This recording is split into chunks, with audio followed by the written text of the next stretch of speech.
with Black Box Silver and Bronze. I went to 5 comic stores in 2 days. Let's check it out.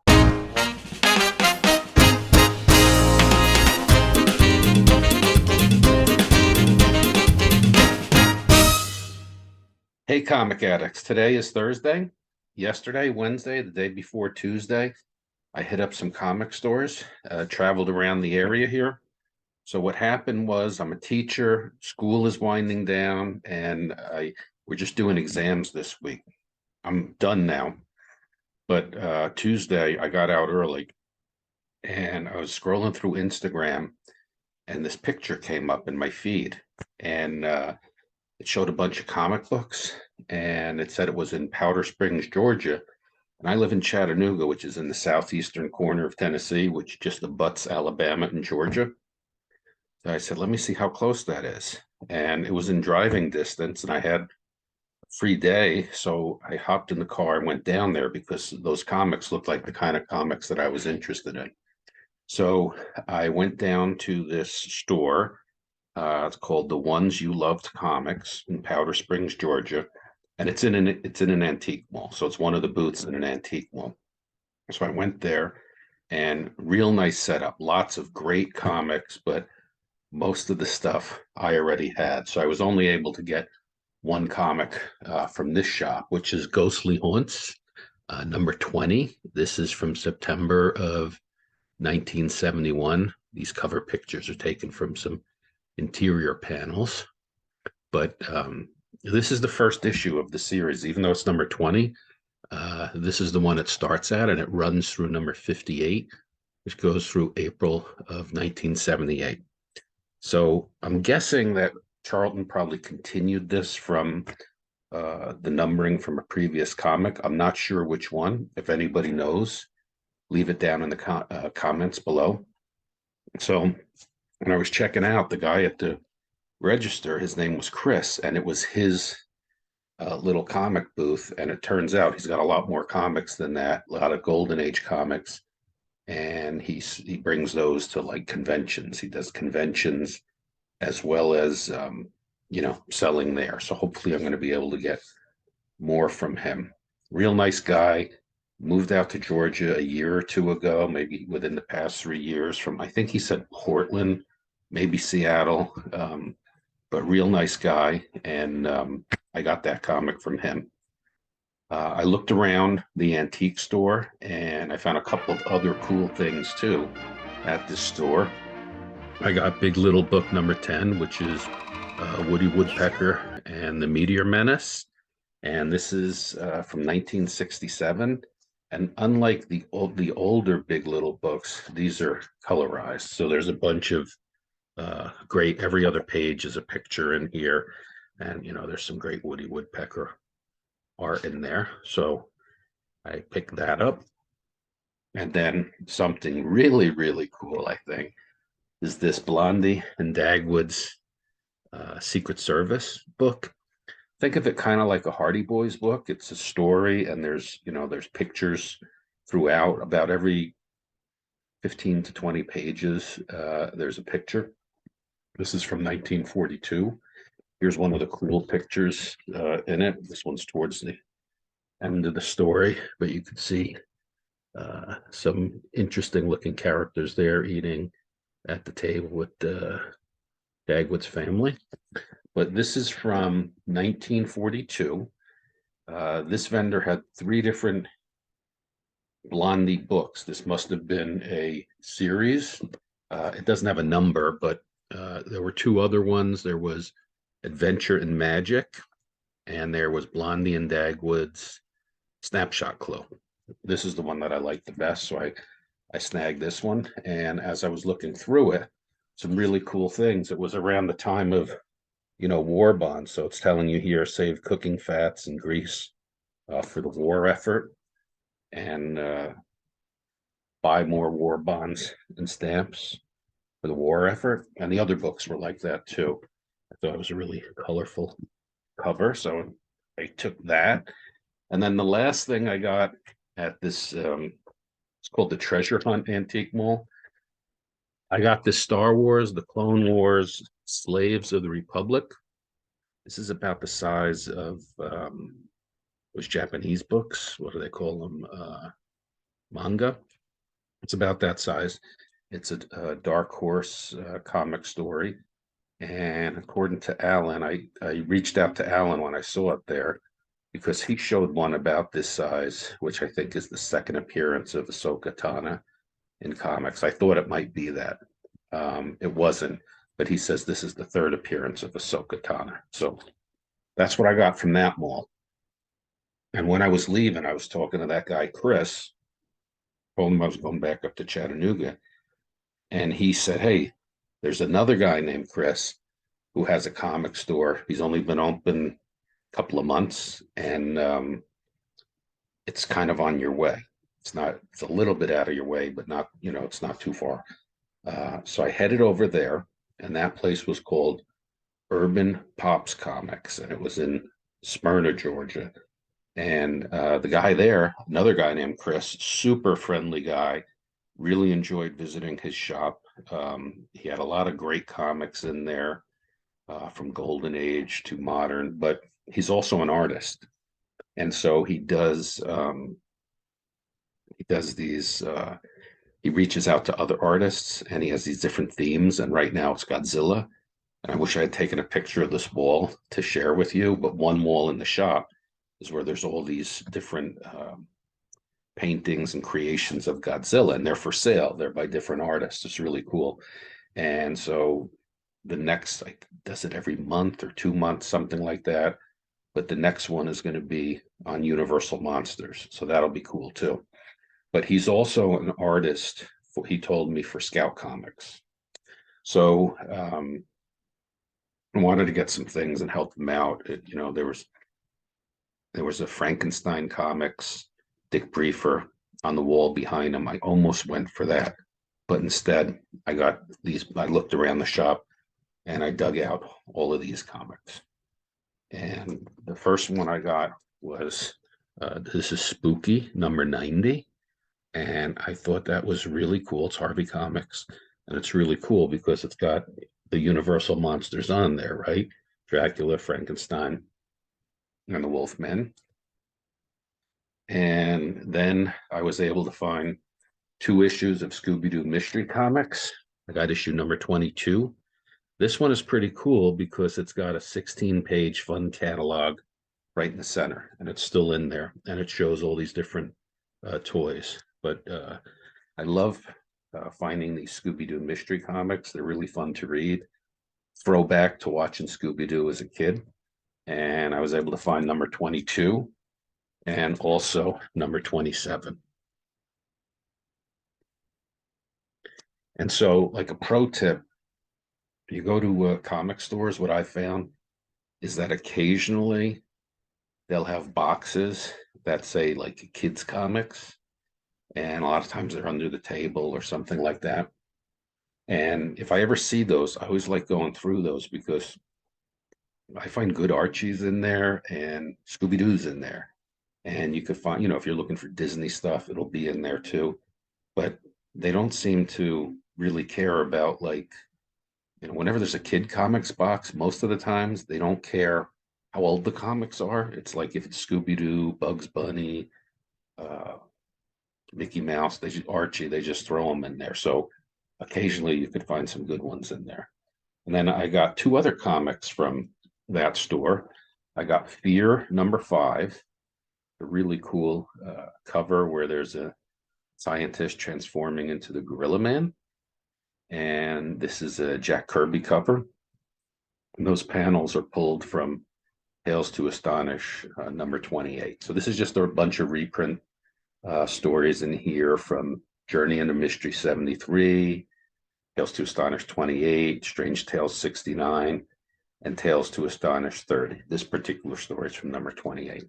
And so there's a lot of great art in here from Ditko, Kirby, Don Heck, really great stuff. So that's Fear. And the last comic I got from this one store, which is actually the first one that I pulled out of the box, I was so psyched when I found this, is Race to the Moon number 3.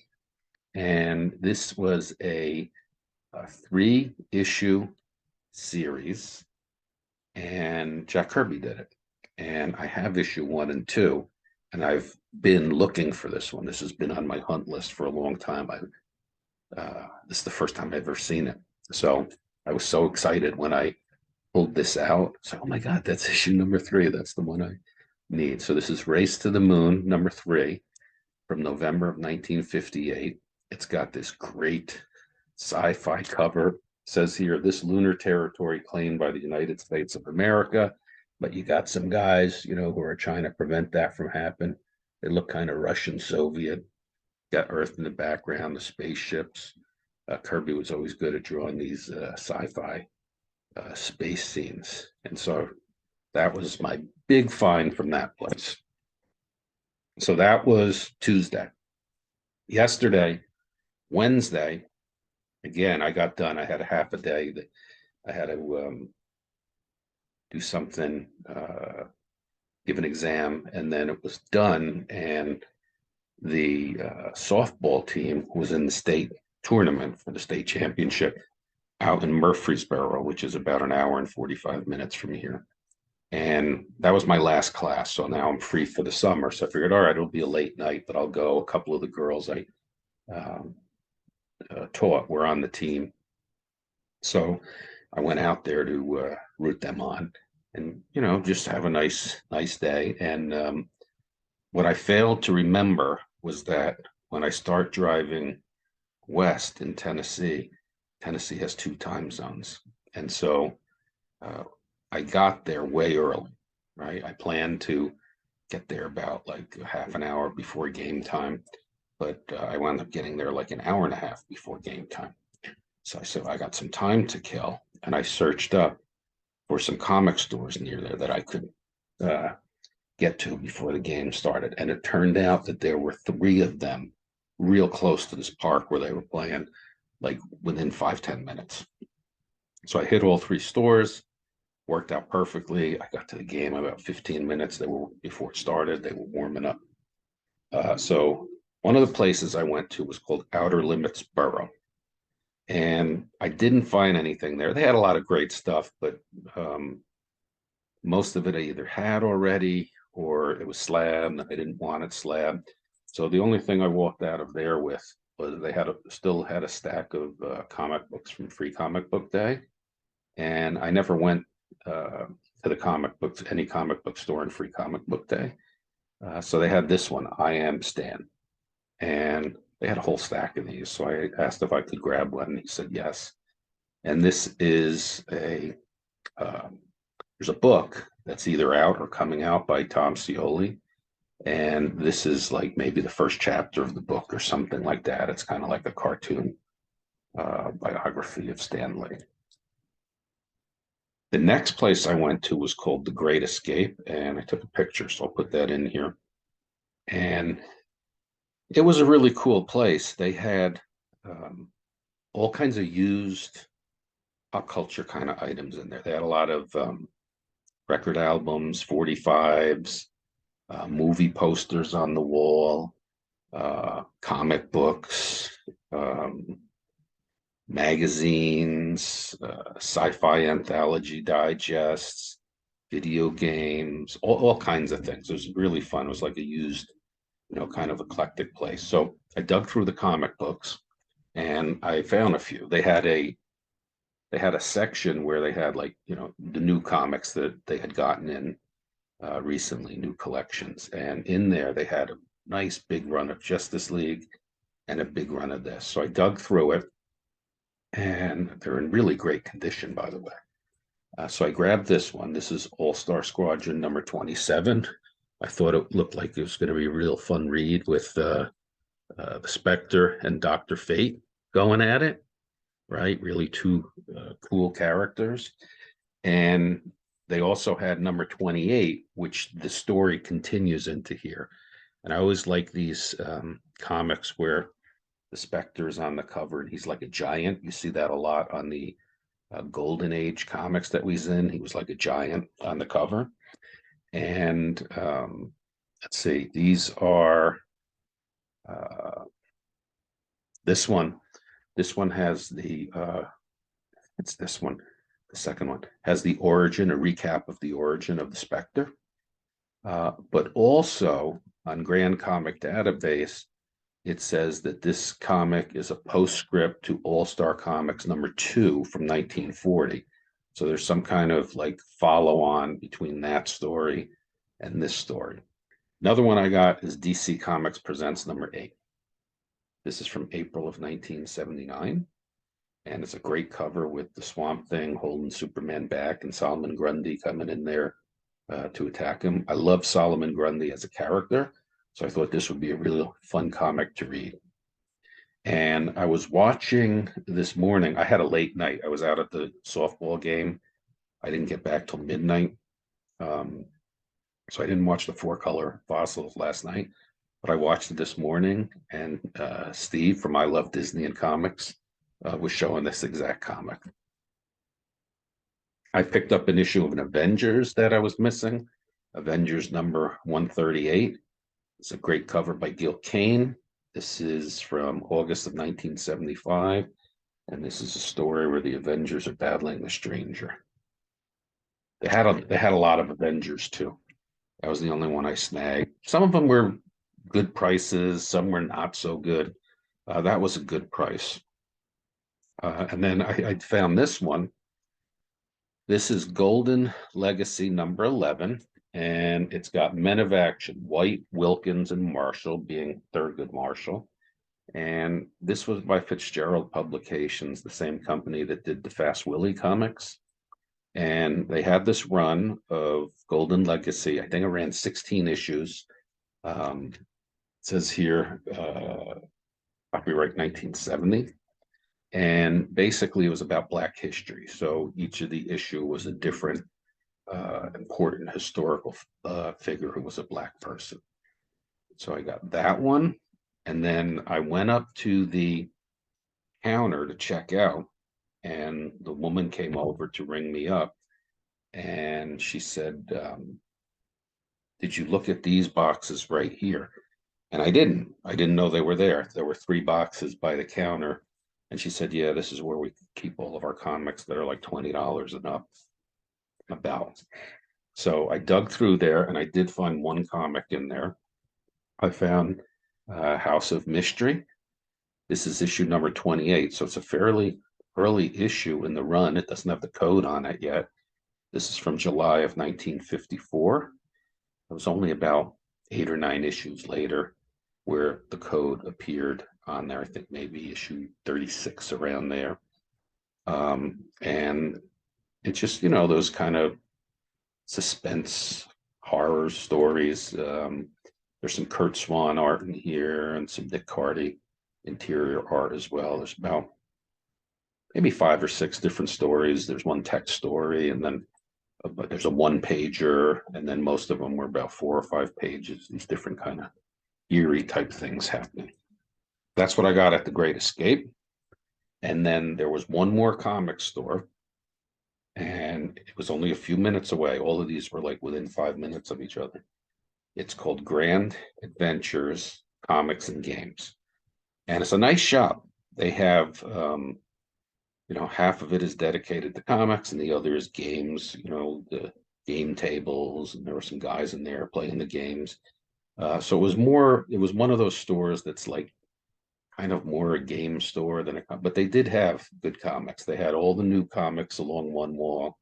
They had a bunch of comics in back issues organized by DC, Marvel, and Independent.